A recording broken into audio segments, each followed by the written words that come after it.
Яка в тебе футбольна команда? Інтер Лондон. Мы можем дать шанс украинским детям расти здесь как профессиональный футболист, и потом он может вернуться домой и играть за ваши клубы, и побеждая в Champions League. Ти бачиш різницю, як британці грають і українці? Британці набагато серйозніше це сприймають до свого серця. Вони коли програють, вони дуже плачуть. Українці набагато краще грають. How did you guys found your coaches? The Ukrainian manager Sheriff that beat Real Madrid, remember? That was Ukrainian manager. We have connections all over Europe. We can take these boys to Barcelona tomorrow. We have friends in Barcelona that have teams. Just need some funding, yeah? Just, somebody wants to help out, your people. А що можуть британці, англічани вчитися від українського футболу? Наши дети имеют больше амбиций. Английские дети, если бы играли с психологической точки зрения, как украинцы, вот это им нужно, не сдаваться. Hi everyone, thank you very much for being on Koza Talks podcast. We're going to be speaking in English, as because we have an English speaker here. We're going to be speaking a lot of in Ukrainian as well. Шановні українці, ми будемо говорити на англійській. Деякі питання, бо в нас є гість, який на англійській говорить. Він на українській мові ще не розуміє, але деякі слова знає українські, то деякі питання для нього будемо питатися на англійській мові. Будемо починати. У нас дуже такий цікавий гості сьогодні. Можу сказати, що українці, які вже мають свою футбольну команду в схід Лондона. Дивіться, я хочу зразу починати. Це на Koza Talks, бо дуже класний. Наш теж перший раз на Соні Артем є. Скільки тобі, Артем? 10. 10 років. Скільки вже проживаєш в Лондоні? 2 роки. 2 роки. Нравиться тобі Лондон? Так. Так, класно. Граєш в футбол, так? Так. Яка в тебе футбольна команда? Інтер Лондон. Де якийсь в тебе супорт? Челсі, Арсенал, Манчестер? Арсенал. Арсенал, окей, хорошо, клас. Бо є деякі українці, що не люблять Арсенал, але як воно є. Окей, let's start our podcast. Я зараз на англійській поговорю. I would like to know a little bit about you guys individually. В нас сьогодні є Андріян, доктор Николай і Артем є. Можеш ви чуть-чуть розказати про себе? Давай з тебе почнемо, Андріян. Здравствуйте. Меня зовут Андриан. Я гражданин Республики Молдова, румын по национальности. Приехал здесь где-то лет 10 назад со своими личными амбициями. И после 10 лет я решил пойти в профессиональный футбол и подал документы на master degree. Одна из самых престижных университетов мира. Я работал здесь как преподаватель физкультуры и спорт-сайенс в школе. Наверное, поэтому и взяли. Случилось так, что я хотел просто быть обычным спортивным директором. Но в 2022 году, после того, как началась война, доктор Ніка Вайлда предложил мне хорошую идею. И получается, что после 2 года мы создали самый большой украинский юношеский футбольный клуб United Kingdom, можно так сказать. Вся моя семья преподаватели, моя бабушка директор школы, и папа и мама все у нас преподаватели, поэтому я работал в educational system, а теперь получается, что вот так судьба расположилась, что я должен помогать украинским детям, которые пришли сюда, в Лондон, за своей мечтой то же самое. И что мы хотели через этот футбольный клуб сделать, держать детей подальше от войны. Они и так уже столько новостей дома смотрят, слышат родителей, чтобы дать им мотивацию. Вот мы постепенно внедряем их в футбольную индустрию. В футбольной профессиональной индустрии то же самое. Много еще можно сказать потом, но пока вот. Андрій, дякую. Вітаю, громадо! Сьогодні розповім про нашу компанію Створили, яка спеціалізується на імміграційному та корпоративному праві у Великій Британії. В сфері імміграційного права Створили ми допомагаємо клієнтам з отриманням різних типів віз, включаючи робочі, студентські, сімейні та бізнес-візи.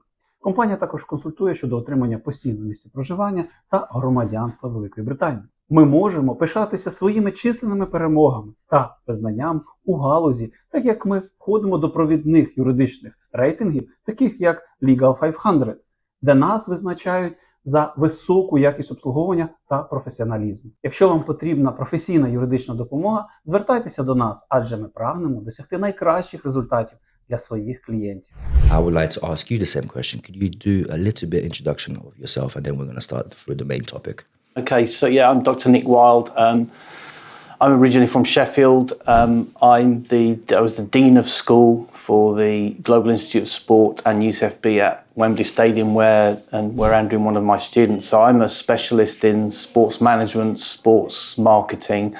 So I've been working in the sports industry for maybe 15, 20 years. I also teach at Real Madrid University in Madrid, so I have quite an extensive knowledge of the football industry. I'm doing a lot of work at the moment with a French university and just really immersed in sport. I have always had an interest in my research in football and corporate social responsibility, which is really football and charity work. So I work very closely with Charlton Athletic Community Trust in South East London, and these people showed me how to use sport as a way to help people. And even in Argentina, I do some work in Argentina with Racing Football Club. Racing Football Club have a community trust and actually are supported by the Pope. So, you know, football is, I found football to be very, very powerful and for helping people. Yeah, I know football as well is a good way to deal with mental health as well. If you have any issues, addictions, and so forth, I know that. I want to ask you this because this is where our topic starts. How did you guys come up with an idea to open the first Ukrainian football association here? And what was the journey like? 2 years ago, we woke up to see such horrific scenes. You know, people in Ukraine, you know, being bombed, killed. You know, it was horrendous. It was just probably the worst thing to see. And then when I went to work, I was thinking about that, and then Andrew was in my class, and he was actually very upset because of what was happening. You know, because of what we could see, we didn't know what was going to happen. We were just thinking about friends and family, people that might be suffering, and you know, he was really upset because he wanted to go and work in places like the Ukraine. So I was thinking about the community trust and thinking about how many people now. We were talking about bringing in refugees and how many people would come. And do we open our homes? And then I thought, wow, this has to be an opportunity for football or basketball, but predominantly football. Can we find the kids? Do we even know if the Ukrainians are coming to London? Can we find the kids and the families? Can we find facilities?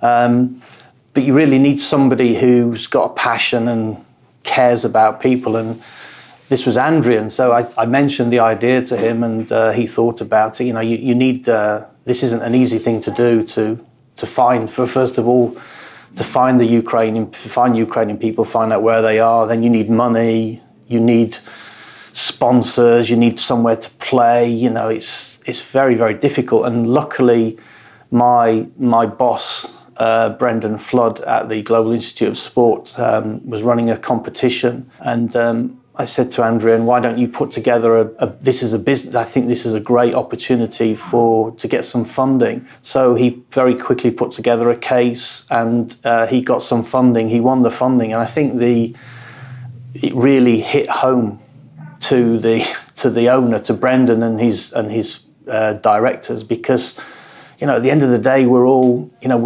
I'm a granddad, I'm a father.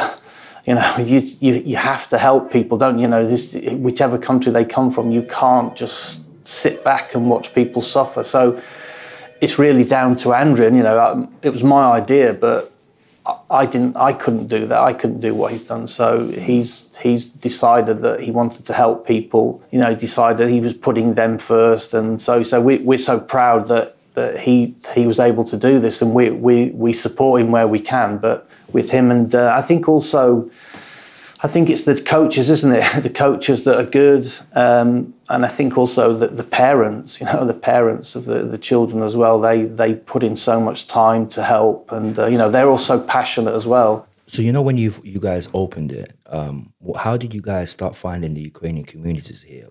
How did you guys, was it Adrian? I think I'm the right person. Я буду говорить на русском, потому что мне так удобнее. И я хочу, чтобы меня и граждане Молдовы тоже услышали, потому что многие мне звонят и так с обидой, что я помогаю украинским детям, а молдаванам нет. И я прошу прощения заранее, но я должен высказаться на этом языке. Вы даже не поверите, это было самое трудное, что через чего мне нужно было пройти. Как доктор Ніка Вайлда сказал, я выиграл этот competition. До меня давали 5000 фунтов максимум, и после меня тоже дают 5000. Мне дали 12 тысяч фунтов. И специально, чтобы помочь украинским детям. И я тогда подумал, хорошо, проект есть, концепт есть, деньги есть. Как найти детей? Я отправил имейл и в ваше посольство, и в вашу футбольную индустрию. Я понимаю, тогда были все заняты с войной. Отправил в другие организации, которые я нашел, сделал ресерч. Но оказалось совсем по-другому. Обычные украинцы мне помогли. Это особая благодарность FC Нива. Это самый старый аматерский украинский футбольный клуб здесь. Когда они играли, здесь еще не было ни одной этой команды. Они уже 15 или 20 лет как играют. У них сложилась хорошая культура и традиции. И вот я вышел на них. И благодаря им они все включились, им понравилась идея. У них президент клуба и тренер – это Валентин Николаевич. Он понял, он истинный украинец. Он любит свою страну, наверное, я не знаю. И он дал задание ребятам, все подключились, все. И вот так стали передавать информацию друг от друга. И мы начали с 12 детьми, а через 2 года можно сказать, что больше 130 детей зарегистрированных, и где-то 80 детей приходит к нам на тренировку. Мы открыли 3 бранча. Но детей очень много и очень трудно. И сколько мы можем. Некоторые дети, может, обижаются, некоторые дети живут слишком далеко от нас, они хотят. Под эмоции они приходят там месяц-два, но далеко. Вот я заметил, что для них 45 минут travel – это очень много. Здесь, в Лондоне, это мало, это ничто. И им нужно психологически привыкать. И вот такие трудности у нас есть, особенно в зимний период. Мы находимся в East London, где в основном East European, это Стратфорд, Лейтон. Мы тренируемся на очень хорошем поле. Все наши тренера украинцы, которые имеют профессиональный опыт, начиная с Валентина Николаевича, с Олега, Владимир, Игорь. Вроде не забыл никого, если забыл, я прошу прощения. Были и другие до нас, тоже украинцы, которые помогали, но по личным причинам они уже не входят в наш проект. Это был Сергей, наш амбассадор. Ему большое спасибо. Он пригласил Интер ТВ, и они сняли про нас репортаж. 5 минут репортажа, и они запостили. Потом у нас была Кристина, председатель родительского комитета.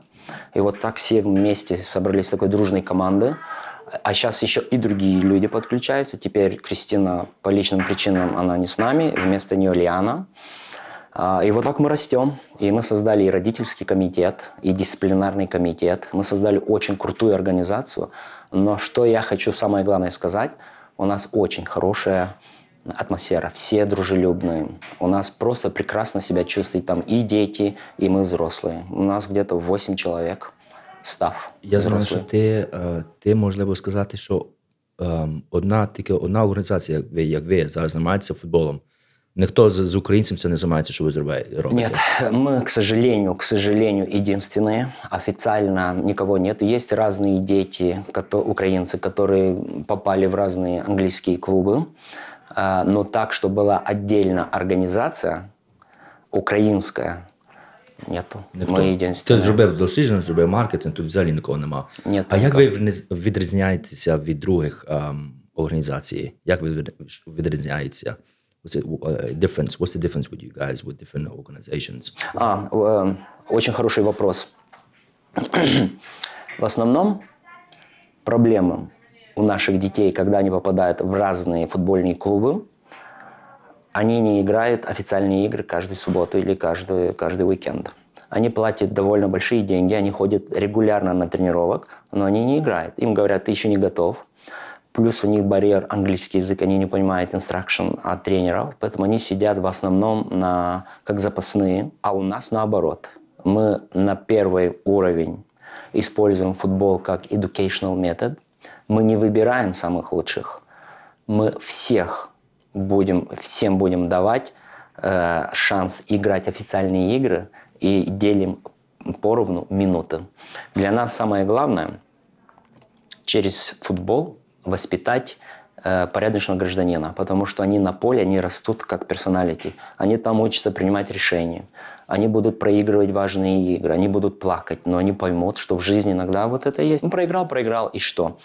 Плюс, самое важное, они играют как команда. Они учатся работать, находиться с другими людьми в одном месте без проблем, потому что это как здесь soft skills. Если они дальше, когда будут искать работу, там написано soft skills requirements.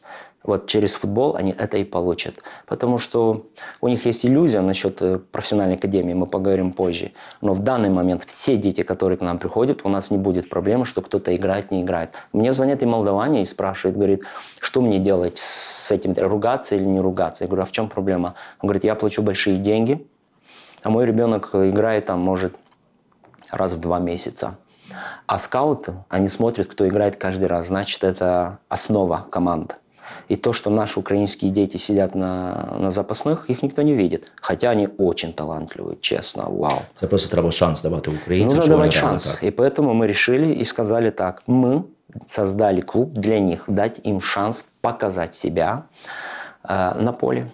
Кто они? Уже Украина доказала, что она не боится сильных соперников, и она не сдается. Вы представляете, каково будет смотреть на украинскую команду, которая не будет сдаваться, будет играть до конца, не имея значения, сколько они проигрывают. И они мне сказали, каждый гол это будет для Украины. То есть практически наш футбольный клуб это как национальная команда Украины, где все будут смотреть и переживать за этих милых детей. Они очень воспитанные, очень дисциплинированы. Мне очень легко с ними работать. И, конечно, как дети иногда бывает, но для меня самое главное – атмосфера. А до скільки років? Скільки ви починаєте діти? К нам обращаются и старшие. К сожалению, мы старших не можем взять. Мы берем с 6 лет. То есть мы создали foundation under 6, under 10, under 11. И потом берем до 14 лет. У нас есть under 15, 10 детей. Мы хотим набрать, чтобы создать команду under 15. То есть мы берем с 7 до 15 лет в этом сезоне. В следующем сезоне будем брать от 7 до 13. Артем, розкажи про себе. Розкажи, як знайшов клуб, як твої батьки знайшли цей клуб. І розкажи свій досвід в цьому клубі. І чому ти залишаєшся в цьому клубі грати? Ти можеш вибрати грати в англійському чи що? Скажи свій досвід. Я дуже любив футбол, і мій тато по інтернеті знайшов цей клуб, і він вирішив подзвонити щоб мене записати. Перший раз я пішов на тренування, мені дуже сподобалося. Що тобі сподобалося? Мені сподобалися тренера дуже добрі, хороші тренування, ми грали матч. В кінці мені дуже було сподобалося. А де ти граєш на футбольну? Ти голкіпер, ти дефендер? Воротар. Ти воротар? Вау, класно. Бо я знаю, дуже багато дітей не люблять бути воротаром. Я думаю, коли ти вже стаєш старше, коли в тебе спина була, чи що, ти хочеш бути воротарем. Да, класно. А ти скільки разів тренуєшся? Ти кожен день постійно там на футболі? Ні, тільки по вівторку я ходжу на ті тренування, а по вікенду я ходжу в статум парк. Ага, класно. А ти бачиш різницю, як грають британці? Ти з британцями ще грав тут? Так. Ти бачиш різницю, як британці грають і українці? Яка різниця від свого досвіду? Що ти скажеш? Британці набагато серйозніше це сприймають до свого серця. Вони, коли програють, вони дуже плачуть. І там, українці набагато краще грають, і навіть якщо програють, їм все одно. Нема різниці. Це показує на це. Які твої амбіції? Ти вже у Великій Британії, живеш тут 2 роки. Що ти хочеш? Хочеш стати футболістом тут? Так. Де ти хочеш футболістом стати? В Україні чи тут? Тут. А чому тут? Тут просто краще академії, тут набагато краще в Україні футбол розвився. Але ти сказав, що українці грають лучше футбол. Так, але тут ліпші команди. Ага. Багато українців грають тут. Ти сказав, ти Арсенал тут супроти. А кого ти володієш болієш за український. Тобі є якийсь український гравець, який ти болієш? Український гравець? Зінченко, напевно. Зінченко, ага, клас, чудово. Так, ти тренуєшся зараз. Ти теж для тебе не тільки футбол головний, що ти граєш, але ти теж подружився з українцями, з другими британцями. Як ти себе бачиш в команді? Ти думаєш, ти будеш рости? Як ти думаєш взагалі за асоціацію? Ти думаєш, буде асоціація рости? Що ти бачиш? Думаю, що так. А твої друзі, що вони думають за цю асоціацію? Також так думають. Вони думають, що в них буде все хорошо, я теж в них думаю так. Я знаю, що дуже чудово, наш Андріян сказав, що ви зробили асоціацію, це Схід Лондон. Лондон – велике місце. Я знаю, що в цьому подкасті будуть люди дивитися, коли будуть дивитися або слухати подкаст українці з Америки, з других країнах. Але саме головне – це нам Англія, бо ми живемо в Англії. А я хочу, щоб люди це слухали і дивилися цей подкаст. Я думаю, теж багато є українців, що живуть з Захід Лондона, з північ Лондона, з Сауф Лондона, які будуть дивитися на тебе. І я думаю, від тебе будуть теж вчитися, і, можливо, хочуть зіграти з тобою футбол теж. Можливо, таке буде, що ви, як гравці, які тренуєтеся від Андрія, бо я знаю, у вас є тренери українці, які тут довго живуть тут, а вони це. Я знаю, вони тебе будуть хорошо вчити. А як в тебе взагалі тренер? Хорошо вчать тебе? Так. Не жалуйся? А що ти навчився в футболі? Що ти можеш нам таке розказати? Бо наші слухачі і глядачі, які це дивляться, ми не футболісти. Ми, можливо, там раз в рік подивимося в футбол чи що. Що ти нам можеш розказати за футбол таке цікаве? Що ти навчився? Що таке вчився від футболу? Що тобі подобається від футболу? Це весело. Весело. І все. Весело програвати чи вигравати? І то, і то. То і то. Вау, клас. Бо я навіть знаю, що коли люди виграють, то вони веселі, коли в це, як вони плачуть. Добре, я зрозумів. Ты думал всегда буду тут involved? Никогда не думал об этом. Я хотел стать обычным спортивным директором. И одна из функций – это найти хороших футболистов для клуба. Я себе представлял, как уже путешествую по разным странам, налаживаю связь с разными клубами профессиональными, смотрю, если подходит Если, допустим, буду работать за клуб, смотришь, если подходит по стилю игры, и вот выбираешь самых лучших. Вот об этом я мечтал. Но, к сожалению, не к сожалению, может, к счастью, у Бога другой план со мной. И я прям дословно вот взял это для себя, потому что не думал. И тут, на, Андріан, твоя обязанность теперь заниматься украинскими детьми. И я прям дословно прям взял это как одна из моих обязанностей, пока я здесь в Лондоне, помогать украинским детьми. И все мне помогают вокруг. Без поддержки университета это бы не случилось, честно. Because I remember I was at home. Minding my own business, getting prepared for another podcast. And Adrian contacted me. And he said, Radio Kozaczok. And he says, I want you to look at this football club. And I'm thinking, what is this guy talking about? What Ukrainian football? There's a lot of English football. There's no way Ukrainians compete with English football here. There's no way. Just like you said, Artyom, when the English lose, they cry to take it to heart because football's always been here. Football has always been here. And the English and the British, they invest a lot of money into academic. There's kids that don't even go to school. They just dream to be a footballer and so forth. And it's passionate. It's just like I think English football is kind of gets compared with Italian, the Spanish as well. They take it seriously as well, even the Brazilians. But English football, if you want to play the league, is always the British league. Я пам'ятаю, коли ти мені позвонив, Андріян, дуже пам'ятаю, коли ти сказав Радіо Козачок. Я думаю, що за Радіо Козачок? Знову мене думає, що я Радіо Козачок. Я ніколи це не любив, але ти мені позвонив, сказав, Сашко, приїжджай до мене, я тобі все це покажу, як, що, до чого. Я тоді думаю, добре, я согласився, я приїду, подивлюся на це. Я пам'ятаю, ви грали на Ешицев на вулиці, багато дітей побачив. Я думав, це буде класно. Чому не зняти це, зробити, показати? Бо, розумієш, моя доктора тоді була більшість, це 2 роки назад, люди думали, де тут знайти роботу, проживання, це все. Але як Ніо сказав, він сказав правильно, що дітям треба не тільки ходити в школу і батькам ходити в школу, на роботу, але дітям треба знайти, де грати в футбол, щоб, розумієш, вони приїхали в другу країну. І це діти. Я пам'ятаю, коли мені було 7 років, коли мене батьки сюди забрали. Для мене було в шок. Я був в шок навіть. Це моя історія теж. І тоді набагато важче було, бо тоді взагалі українців не було. І ти приїжджаєш, там всі різні національності. Так само, як зараз Артем приїхав, хоч слава Богу, що є багато українців, є різниці, все, але все одно це класно мати, що ви зробили, за те, що ви дали можливості не тільки дітям, mental health і це все проходити, але також батькам. Батьки, коли бачать своїх дітей, йдуть в якусь школу, чи ще якісь facilities, я дякую йому також, що він це зробив. Thank you to you, what you've actually done, you created for the Ukrainian communities, not just for the kids, but also for the parents as well, which is very important.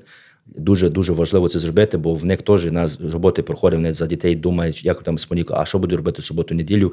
Слава Богу, є суботу-неділю, діти, які футбол є, вони можуть футболом зайнятися, поговорити, і не тільки з футболом зайнятися. Батьки можуть зустрітися з другими батьками, а можливо, ті батьки приїхали з другого кінець Лондона, якась інформація, нас, як сарафанне радіо.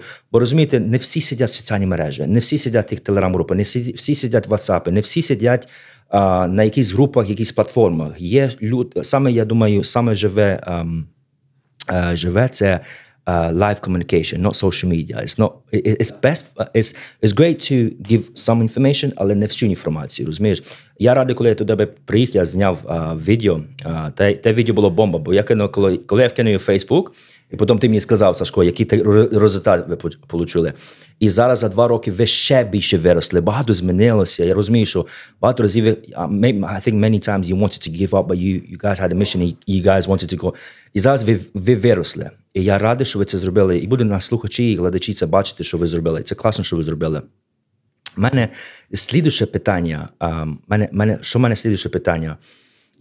Як ви це все бачите?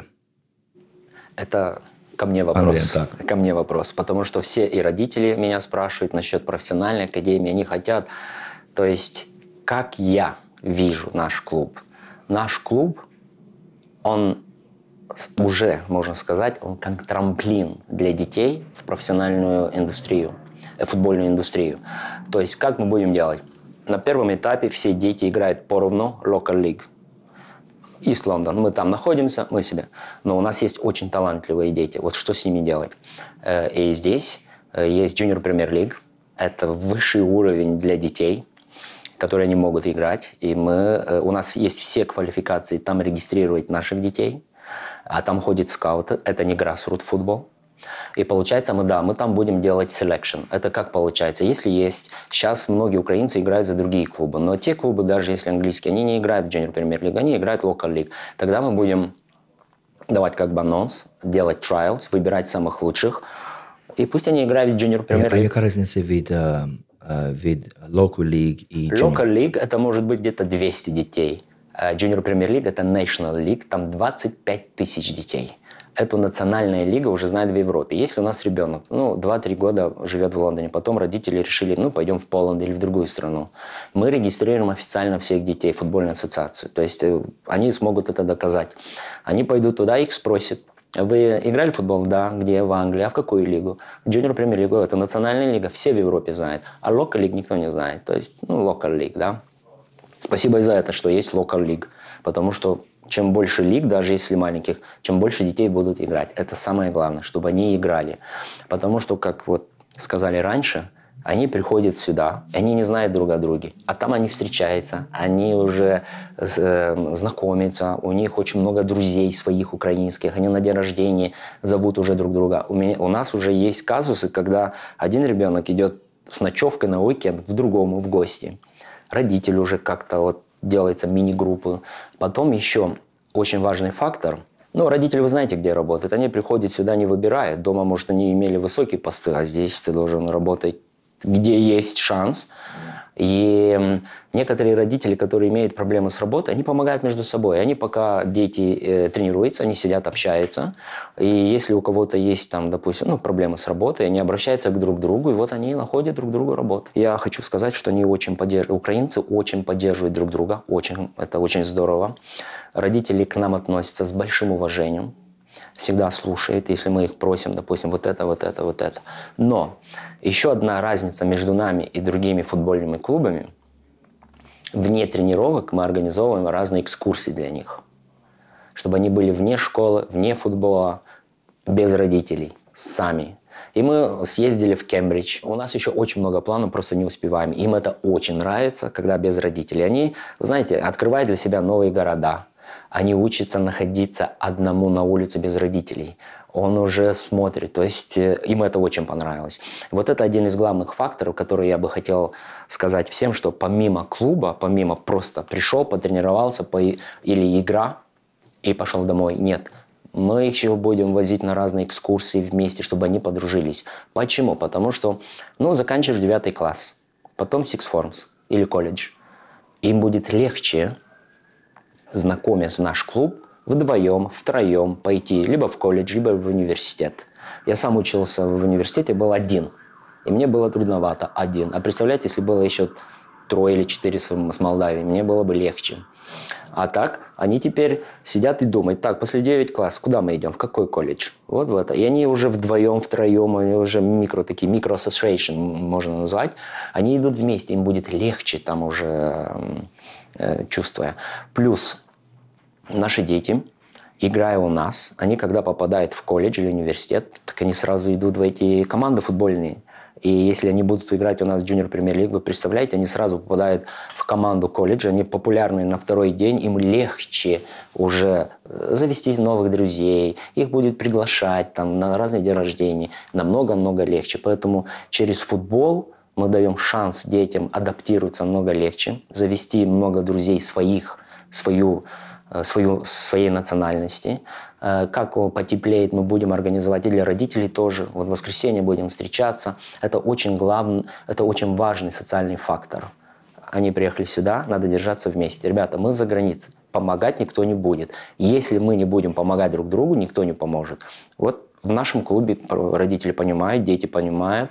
У нас не то, что буллинг нет. У нас даже, я всем родителям говорю, ваш ребенок после наших тренировок, когда приходит домой, он должен улыбаться и быть счастлив. Если он приходит грустный, что-то не так, я должен обязательно это знать. Мы сразу пресекаем. В приоритетах у нас на первом месте, как они себя чувствуют. Потом, где будут играть и все остальное.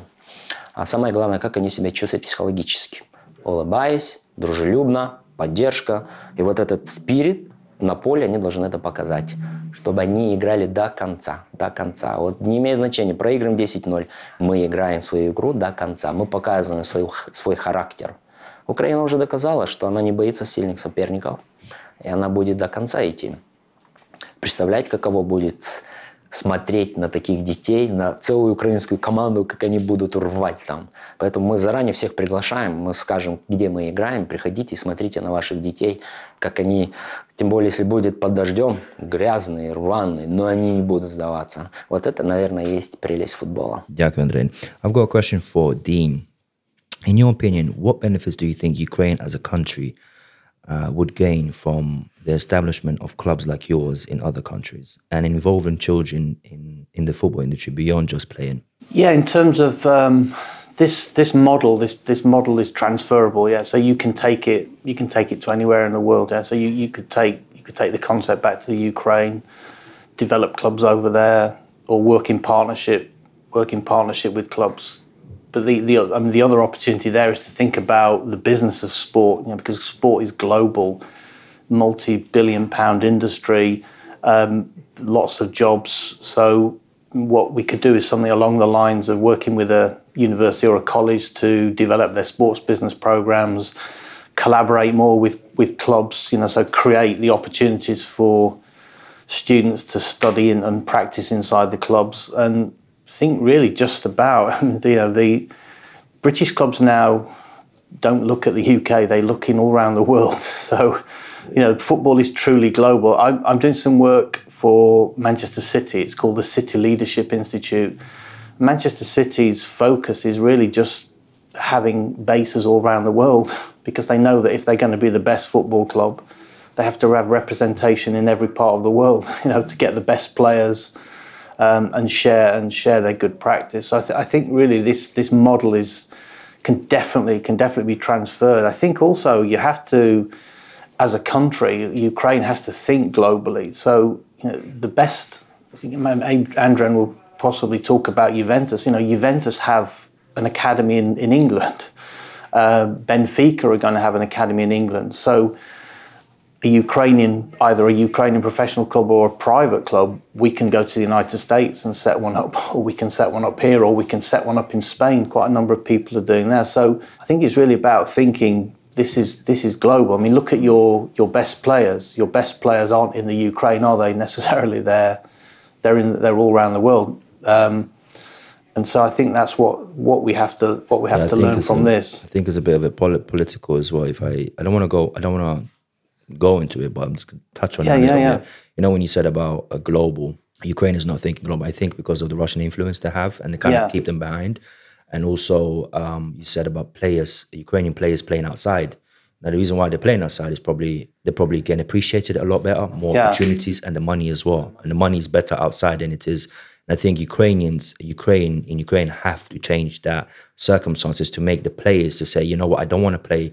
I want to train outside, but I want to play back home. If that mentality can change. Андрей, так? I can add something here. Так. Как раз сейчас мой месседж – это к вашим профессионалам с футбольной индустрии.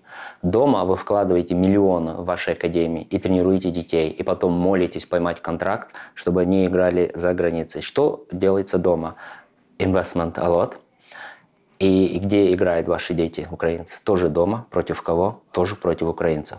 Теперь вы представляете наш клуб, даем возможность украинским детям играть здесь. Давайте возьмем Junior Premier League. Junior Premier League, там есть разные дивизионы, там играют и профессиональные академии. Ваши дети, если будут играть Under 11, 12, 13, 14, 15, 16 в Junior Premier League, они против кого играют? Против англичан. Это совсем другой менталитет. И если ваши профессиональные клубы потом, с 16 лет, когда уже имеют право подписать профессиональный контракт, берут его домой и чисто физически его тренирует, так когда он пойдет играть в Champions League, он уже имея опыт, играя против другого майндсета, вы представляете, разница. Даже не те деньги, здесь намного дешевле. Это как Ювентус сделал. Вот доктор Ніка Вайлда сказал за Ювентус. Мы с ними сейчас организовываем friendly games с нашим клубом. У нас есть мальчик на trials, это во вторник. Они то же самое сделали. Они открыли свои представительства здесь, не вкладывают никакие деньги. Все футболисты здесь, которые играют за них, они платят. Да? Оно самоокупается, и они смотрят. Они все играют в Junior Premier League. И потом Ювентус смотрит, этот хороший, и бесплатно забирает в Италию. Вот. Мы можем дать шанс украинским детям расти здесь как профессиональный футболист, и потом он может вернуться домой и играть за ваши клубы, и побеждая в Champions League или там any European Cup. Это очень важно. Те, которые разбираются в футбол, они меня сейчас прекрасно понимают. Здесь меньше вкладываешь, но ваш ребенок где играет? В самом центре мирового футбольного индустрии. Играет против кого? Против других детей, допустим, да, в которые вкладывается очень много денег, и они учатся. Это то же самое, я не знаю, если могу сказать, то же самое про ваших солдат. Дает вам европейское, вот это они не умеют, их нужно учить. И потом, здесь то же самое. Они здесь научатся играть против, скажем, West European. Это совсем другой менталитет, стиль игры.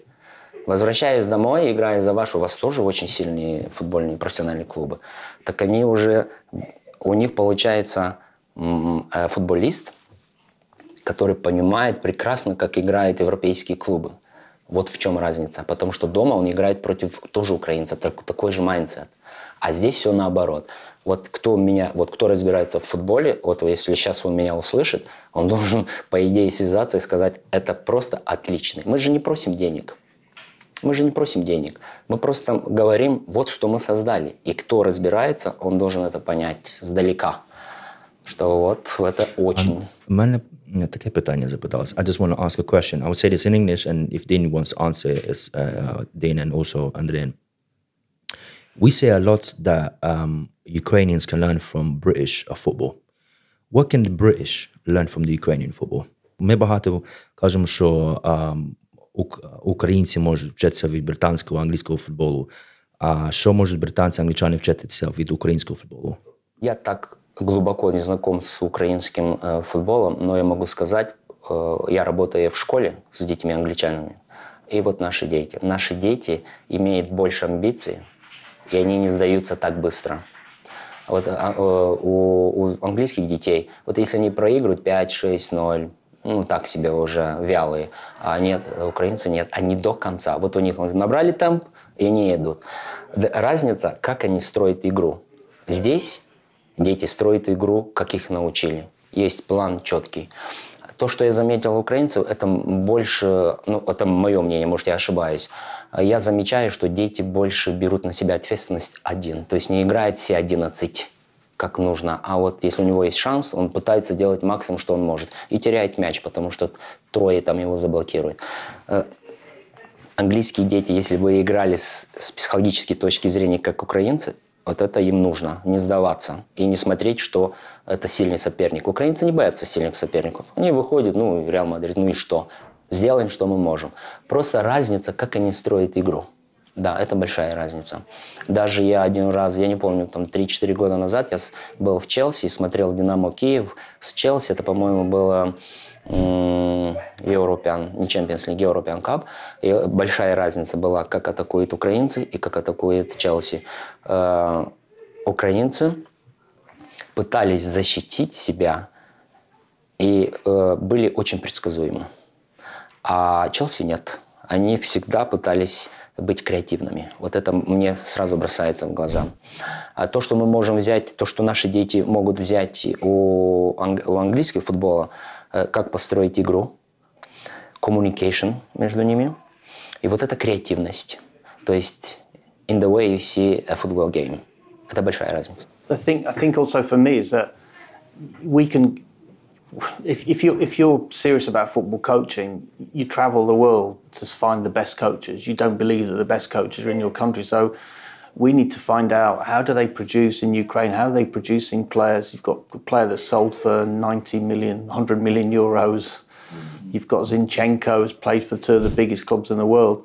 So you've got to find out, who are the coaches? How do they produce these players? What are the conditions? What kind of training regimes do they do? Do they have a different mentality towards training? Do they make their players tougher, more resilient? You know, are the players hungrier? Are they more passionate? So I think you can learn from any country and any coach. And who knows, you know, the best 5 years' time, there may be a Ukrainian manager in the Championship or the Premier League. You know, one of these coaches, there will be coaches out there that with the right support can come to Europe as well. I just can add something. I just want to mention the Ukrainian manager, Sharif, that beat Real Madrid, remember? That was Ukrainian manager. Regarding, you said about coaching, how did you guys find your coaches? How did you find, or did they find you instead? Наши тренера все украинцы. У них дисциплина на первом месте. Вот прям они относятся как к своим детям. Не прощают ошибки, особенно Валентин Николаевич. Он тренирует Under-11. Если смотришь на эту команду, это как маленькие хищники. Вот они прям вот хотят побеждать. Вот они играют на победу. Они не просто играют, они хотят побеждать. Конечно, мы платим, и наши тренера получают квалификацию. Растем понемножку. Но по-любому чувствуется ваш стиль. Потому что у вас же была школа Лобановской.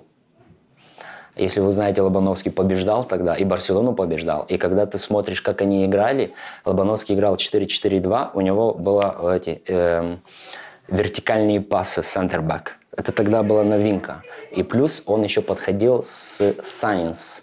То есть он тогда впервые, когда еще все просто пинали мяч, он подошел и науку подключил. И поэтому они стали физически очень сильно развивать. Поэтому у вас очень сильная школа. Просто нужно дать шанс. То, что мы делаем. Пусть играет в Junior Premier League и играет в Лобановскую школу, которая не сдается, которая физически очень сильные, и играет на победу. Они не просто играют, на победу. Dean, I have a question for you. Is your club affiliated with professional academics, and what exactly are these professional academics? No, we're set up as an individual club, so we're classed as a private club. But professional academy is usually run by football clubs, professional football clubs. So an academy is a place where, from about the age of 9, you're allowed to bring players together for sort of formalised training. obviously at 9, 10, 11, 12, up to 16, it has to be local. So they pick the best, what they think are the best players in the area. They can only travel so far, and they do intensive training, professional training, but again with limited numbers. Then when they get to 16, they can be offered what's called a professional contract. So for 2 years, then they're full time. They're getting paid.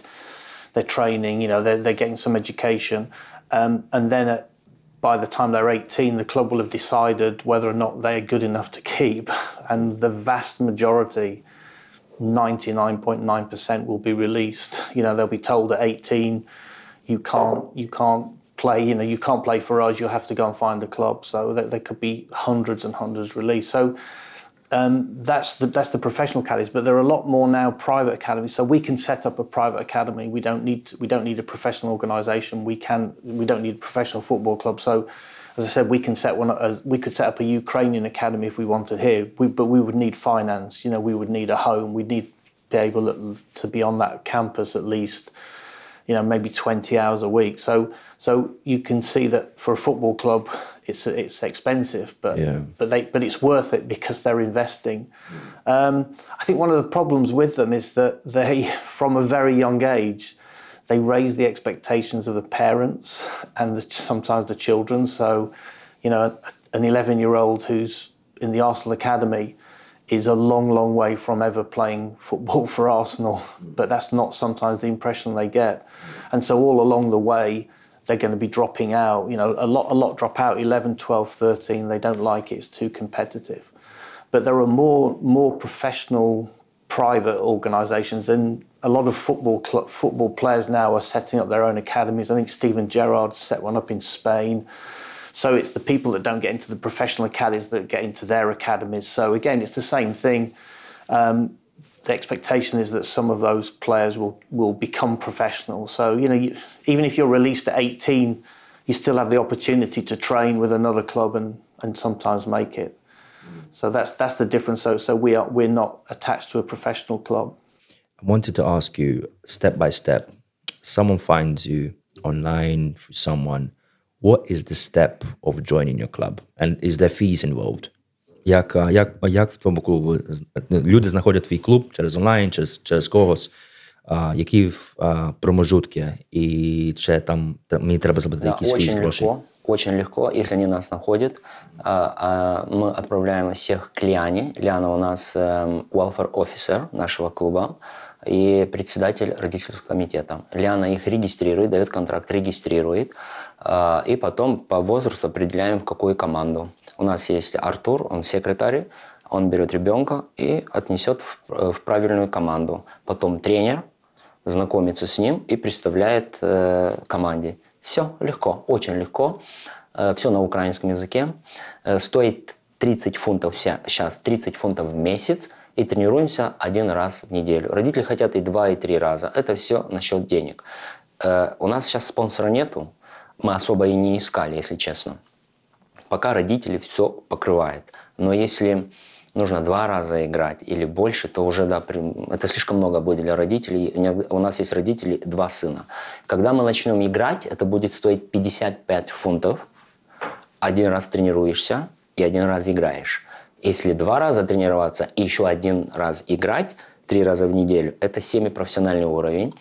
Это стоит деньги. Это уже ты не можешь думать, как дешевле сделать. Уже это не можешь.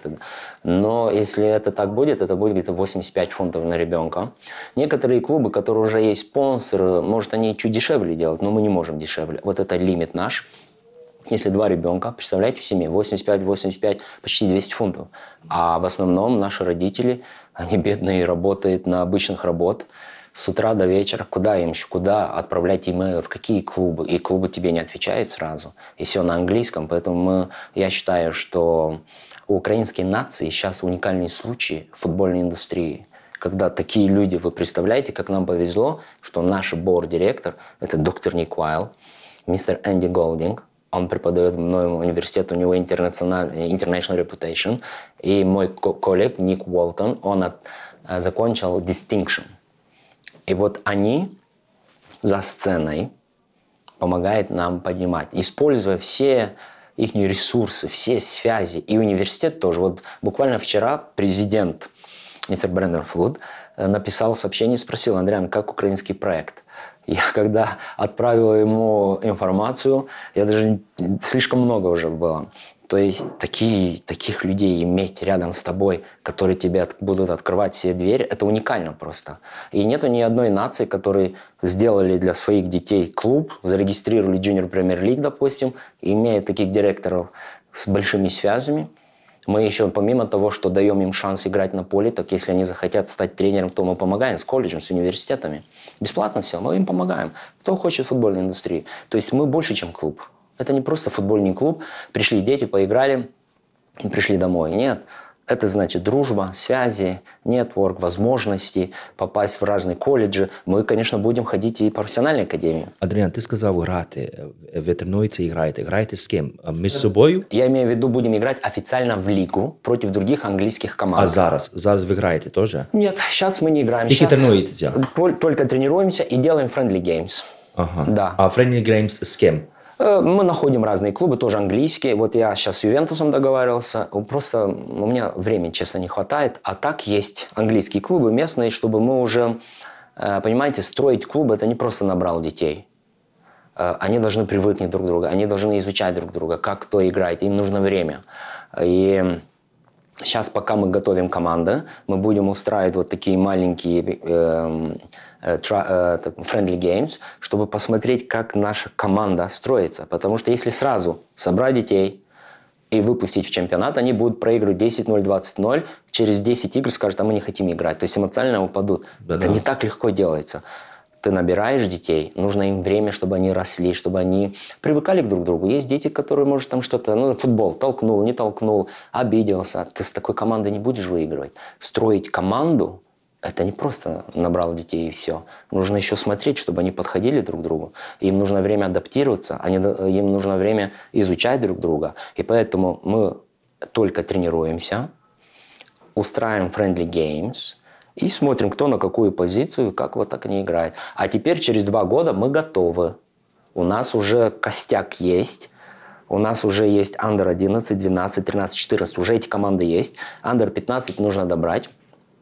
И будет 5 команд. То есть для клуба, который начинает, обычно начинает 1 команда, 2, а мы 5. Даже слишком много. Я не могу сказать нет детям. Они приходят, они просятся, хорошо, мы вам поможем. И вот через 2 года уже можно выйти с командами, потому что дети уже знают друг друга, они знают, кто как играет. И теперь уже есть надежда. Но все приходит с опытом. А скільки груп команд ви маєте? Скільки груп маєте? 5 будет. 5. І скільки людей в ці 5 груп? Стараемся в каждую команду до 20 набрать, не больше. Ага. Потому что, учитывая, что особенно маленький возраст 11, 12, 13 в зимний период простывает и не могут прийти. Поэтому мы набираем 20 детей, а они там по возрасту играют 9 на 9, не 11 на 11. Допустим, Under 11, Under 12, они играют 9 на 9. Уже с 13, 11 на 11. Если 9 на 9 играет, если у тебя будет в команде 12, ты думаешь, мне достаточно. Ага, а если 4 заболели? Или получил травму? Поэтому мы набираем до 20, но все ровно будет играть. Минуты будем на первом этапе. На втором этапе, когда мы будем играть Junior Premier League, мы будем выбирать и давать шанс самых лучших. What's the feedback from the parents? Який фідбек? Ой, вы знаете, фидбэк, я вам скажу такой случай, что была семья, есть семья, они приехали сюда, мальчик 11 лет, по-моему, да. У него не очень получалось в школе. Дети приезжают, английский не знают, и здесь не так легко подружиться, как у нас. Нет. Все английские дети, у них свой метод дружбы, свое понимание, что такое дружба, у нас совсем другое. И дети были грустные, и они хотели возвращаться уже домой, потому что ребенок не мог привыкнуть к этой школе. Случайно узнали про нас. Ребенок пришел, когда увидел столько украинских детей, все, они остались и никуда не уходят. Только потому, что они нашли украинский клуб, и их ребенок уже имеет много друзей, и социальная жизнь у него все в порядке. А уже в школе там как пойдет. what challenge do you think Ukrainian children may face if they play for other clubs? Какие проблемы? Да, я это и раньше сказал, но еще раз повторю. Во-первых, они не играют официальные игры. Во-вторых, language barrier. Они только пришли, английский не знают. У нас есть один мальчик, очень талантливый, Маркиан. Он сразу выделялся. Мы его отправили в Ryan FC. А Ryan FC – это local club, который... Очень много игроков оттуда попали в профессиональную академию. То есть это очень серьезный клуб. Мы мечтаем стать как они, можно сказать. Его заметили, и ему дали шанс играть за... знаете, у клубов может быть 3 команды, тоже такой же возраст, и они распределяют по цветам. Красный цвет – это элитный. Его вернули обратно, сказали, что он английский не понимает. Представляете? Какой шанс у него был? Ну, просто вот language – это в первую очередь у них барьер. Второй – как они внедряются в команде. Потому что если он даже хорош, но если он не подключился к остальным, ему не будут давать пас. Тренер замечает, что с ним не играет, и он будет сидеть на скамье запасных, когда кто-то получит травму. То есть 2 основные челленджи. Если кто-то меня слышит из украинцев и думает, а мой ребенок играет каждую игру, вам повезло. Это получается у одного, может, из 20. В основном, вот мы в прошлом году 2 они очень сильно хотели играть в команде. И мы сделали и отправили в клуб. Потом я их спросил, сколько раз вы играли официально за целый год? 3 раза. 3 раза. Почему? Мне сказали, что я еще не готов. Вот у нас такого нет. У нас готов, не готов, будешь играть. Готов – это на Junior Premier League выше. А так нет, будешь играть, ты должен расти там на поле. Мы для родителей, мы хотим им помочь в воспитании ребенка. То есть, с другой стороны, мы воспитываем ребенка, с другой стороны, родитель. И вот так вместе мы сделаем прекрасных детей, которые даже если они не станут профессиональными футболистами, но они пойдут в другие профессии, будучи, играя в серьезный клуб, имеется в виду про нас, что для нас наша культура внутри организации очень важна. Как чувствует себя ребенок психологически у нас. Это самое важное. То он выйдет от нас психологически твердый, крепкий, дружелюбный. И самое главное, умеет accept critics. Это одна из проблем. То есть тренер ему говорит, знаете, как в спорте? В спорте, допустим, если я и Артем, идем на тренировку, если я прихожу на Феррари, а Артем приходит на Underground, если тренер поставит на competition 100 meters, если Артем сильнее, так он меня победит, мне Феррари не поможет. В спорте ты не можешь обмануть. Если ты сильнее, это результат показывает. Вот мы к этому и идем. Для нас не имеет значения, где работают родители. Абсолютно. Для нас важно, как родители себя ведут внутри нашей организации. Что один родитель в клининг, что другой бизнесмен, никакого значения. Мы ко всем относимся на одном уровне. А дети, у нас фаворитов нету. I see Dean. I think Dean understands a bit of Ukrainian and Russian now already. Yeah. I think because he's looking, he's like, I know what he's talking about. We're going to wrap up our podcast. I've got 2 final questions to ask you. The first question is, what advice would you give to Ukrainians, or maybe suggestions to Ukrainians that you think that you need to give them as parents, Ukrainians in here in UK, regarding your football association? Yeah, I think for me, we need more support. So we need money.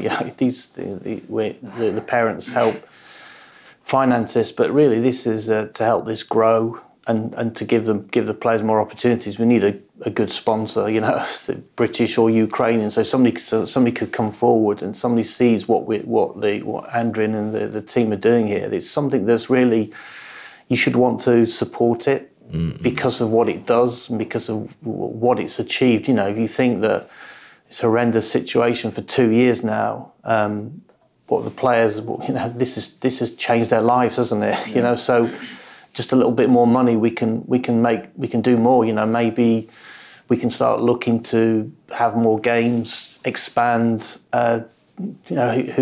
Maybe somebody can sponsor a trip. We have connections all over Europe. We can take these boys to Barcelona tomorrow. We have friends in Barcelona that have teams. Just need some funding, yeah. Just somebody wants to help out. Your people, and I think really that just see how wonderful this is. It's really great to be part of something that's helping people get over and partly maybe get over what's happening at home. That we can't underestimate what people are going through there. I go back as well. I think probably earlier on, I said I was from Sheffield, but Sheffield is twinned with Donetsk. So I've grown up as a young man knowing that we had a partner. There was these twinning is very important. I'll take you to Sheffield and I'll take you down Donetsk way. And so I think really just, appealing here to Ukraine, if your parents or grandparents or business people, just give some support, give some money, it's you won't spend your money in a better way for me. So I would say that for any Ukrainian parents that are watching this and aren't, so then contact the club, come and join us, come and help. I mean, the parents help, they act as volunteers, don't they, and the coaches. So we can grow with their support. We can definitely grow. Can I add something? Вот доктор Ніка Вайлда как раз сказал то, что я хочу сказать. Я хочу обратиться к украинцам. Все мы знаем, что в Лондоне живут очень богатые, успешные украинцы. Пожалуйста, вот один день не пейте ваш дорогой виски и оплатите поле детям. Вот всего оплатите поле. Поле дорогое. Они хотят больше раз в неделю. Родители не потянут. Мы создали столько, но мы не можем расти, потому что родителям все на родителей. Я знаю, что очень много успешных украинцев здесь. Очень много. Я знаю, что футбол очень популярен в Украине. Мы создали украинский юношеский футбольный клуб. Находимся в самом центре, что может быть футбольной мировой индустрии. Имея такие директоры, как у нас, с большими возможностями. Мой университет уже так сделал, много сдал. Нам дал 12 тысяч фунтов. Теперь только родители покрывают. Я не могу. Мы все бесплатно работаем. То, что мы платим тренерам, это так, чтобы они после работы пришли к нам, успели что-нибудь перекусить и на дорогу. Чтобы расти дальше и сделать действительно очень такой серьезный результат, нужна финансовая поддержка. Это не миллионы, и это не сотни тысяч. Это пару сотен и пару тысяч. Вот и все. И я знаю, что в Лондоне очень много успешных украинцев. Пожалуйста, смотрите, сколько мы уже сделали. Просто подойдите к нам и помогите. Это очень трудно делать. Я бы второй раз не взялся. Is there anything else you'd like to share with our listeners about your experiences or insights of your football club? If not, if you already wanted... Я бы хотел просто добавить, что создали хорошую организацию с хорошей культурой. Родители воспитанные, дети воспитанные, все хотят. Но сколько мы смогли, столько и сделали. Но я знаю, что есть очень могущественные украинцы, которые находятся в Лондоне. Им просто не знают о нас. Приходите к нам, помогите нам. Я знаю, что для вас там пару тысяч – это не проблема. Я обращаюсь к тем, которые действительно не проблема пару тысяч. Есть же влиятельные, успешные украинцы здесь. И вы любите футбол. Вы не хотите иметь свой собственный клуб здесь, чтобы побеждал английских команд? Да вы что? Вы знаете, сколько попадут в профессиональной академии? Просто вот нам нужна помощь. Я вам могу сказать, что у вас очень большой шанс. Если мы это пропустим, что ж, пропустили, значит, наш шанс. And finally, where can our listeners and viewers connect with you and learn more about you guys? Слушайте Козак Talks. Дякую. Заходите на платформу Network UA. Саша, Александр, или Алекс, как к тебе обращается, нам очень сильно помог. Очень сильно помог. Через тебя они смогут нас найти. И я хочу всем сказать, что мы будем, я могу это сказать, мы будем медиапартнерами. Мы с удовольствием будем с Александром работать в следующий сезон, потому что Сашу смотрит очень и любит очень много украинцев. Знаете, родители иногда приходят ко мне и говорят: а ты знаешь, я видел Сашу сегодня в центре Лондона. А другой родитель сказал: а я сделал селфи с ним. Я говорю: поздравляю. Да, поэтому через тебя. И я могу сказать про Educational Hub. Да, если кто не знает, Украина открыла свой онлайн Educational Hub, который поддерживается вашим Министерством образования. Менеджер – это Евгения. Женя согласилась быть нашим амбассадором, и она будет тоже через их сеть тоже про нас говорить. Поэтому у нас есть ваше Министерство образования с Education Hub. Это можно верить, да, это очень серьезная организация, они прекрасно справляются, и они с удовольствием нас поддерживают, мы очень благодарны. И Network UA, и Саша Козак Talks. А як вас найти? Если набираете онлайн, уже показывается. Это Facebook, заходите в Facebook. В основном мы в Фейсбуке. Мы знаем, украинцы очень пользуются Фейсбуком, и поэтому у нас есть своя группа там. Так и называется FC Inter London. У вас є Інстаграм? Есть Инстаграм, есть ТикТок, есть Ютуб. Ага, клас. И Фейсбук. В основном Фейсбук, потому что там українці не пользуються Фейсбуком. Ну так, більшість українців на Фейсбуку. Добре, то я це все скину. Слухачі, як ви будете слухати, це всі лінки будуть для вас внизу. Глядачі, я вам це на екрані це скину, щоб ви могли бачити лого, щоб у вас запам'яталося. Як вам треба звертатися, будь ласка, звертайтеся до Андріяна, він всі ваші вопроси відповідає. Артем, які останні слова від себе хочеш сказати? Бо майже чуть мовчав всю дорогу, цей подкаст. Що хочеш сказати від себе? Нічого. А від своїх друзів? Бо тебе друзі знають, що ти на подкасті сьогодні? Ти знаєш, тебе дуже багато людей буде слухати і дивитися цей подкаст. Ти будеш знаменитий. Селфі з тебе буде вже. Це каже, я тебе, Артем, знаю в подкасті, давай з тобою зробимо селфі з тобою. Вже буде до тебе казати. Дивіться, шановні українці, дякую. Так, дивіться, хочу сказати, Андріян. And Dean, thank you very much for being on my Koza Talks podcast, where we do live with Ukrainians and live with successful Ukrainians here in UK, but also organizations. I invite also different Ukrainian organizations or anyone that's affiliated with Ukrainian organizations, also British and English people, to come over to my podcast for them to share experiences, how they work with Ukrainians and how to integrate, and how, from not just from the Ukrainian perspective, how they can integrate, but also from the British side, how they see how Ukrainians are integrated, because it's very important from both sides how it feels. So thank you for being on Koza Talks. Thank you for agreeing. Андріян, дякую тобі, що був на моєму подкасті. Я вже з тобою робив відео, але цей раз вже з подкастом зробити. Артем, дякую, що був теж на Koza Talks, що розказав чуть-чуть про себе, як ти відчуваєш за футбол, як ти тренуєшся, як ти бачиш різницю від британського футболу і українського футболу. Я тобі таке вважаю, тобі успіху. Саме головне, не здавайся. Українці не здаються, українці йдуть вперед. Андріян вже розказав нам, що які українці, немає різниці, які в нас opponent, ти знаєш, там, росіян, яка велика, можна сказати, армія, але яка вона зараз там показує, що там вона не така, як ми всі вважаємо. Саме головне, не здавайся. Шановні українці, завжди, як я завжди на моєму подкасті завжди кажу, це тримаємося, не здаваємося, тільки рухаємося вперед. Слава Україні!